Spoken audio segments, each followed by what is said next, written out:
ఏమే ఏంటి? నీకో విషయం తెలుసా? చెప్పు. చెప్తూనే ఉంటావు ఏదో విషయం. అది కాదే, ఆ నాగచైతన్య శోభితం చేసుకున్నాడా? పిల్లిలకి, ఎలుకలకి, కుందేలకి అందరికీ తెలుసు. అంబానీ పెళ్లి తర్వాత వీళ్ళ పెళ్ళి పాపులర్ అయిపోయింది. చెప్పు. ఇటు చూడు సారీ ఫేస్ టర్నింగ్ ఇచ్చుకో. ఇచ్చుకున్నాను. ఇలానే ఎన్నో టర్నింగ్లు ఇచ్చుకుంటూ పిక్చర్స్ దిగుతారు పెళ్ళిళ్ళలో, ఎంగేజ్మెంట్లో. పాయింట్ ఏంటి? పాయింట్ ఏంటంటే షో యూ. నన్ను ఎందుకు షో? నిన్ను చూపించటం కాదే, ఆ Naga Chaitanya Shoyu restaurant పెట్టాడు కదా, చూసావా? ఏంటది? శోభితాలో షో. యు ఆర్ మై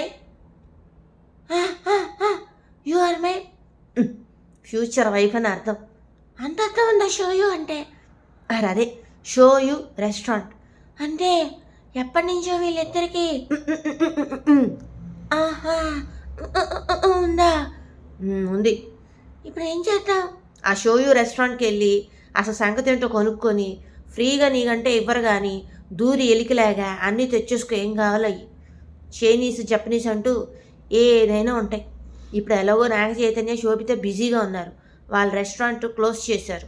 ఒకవేళ ఎంప్లాయీస్ లోపల ఉన్నా దూరటానికి అవకాశాలు ఎక్కువ ఉంటాయి. వెళ్ళి అన్నీ తినేసి వచ్చేసి పనిలో పని మన ఇంట్లో పాలు అయిపోయినాయి, వాళ్ళ రెస్టారెంట్ అంటే షో యూ రెస్టారెంట్లో పాలు ఉంటాయి, తాగేసి వచ్చాయి. ఇదేదో బాగుందమ్మా. అమ్మయ్యా, నాకు కూడా ఓ పని తెక్కింది.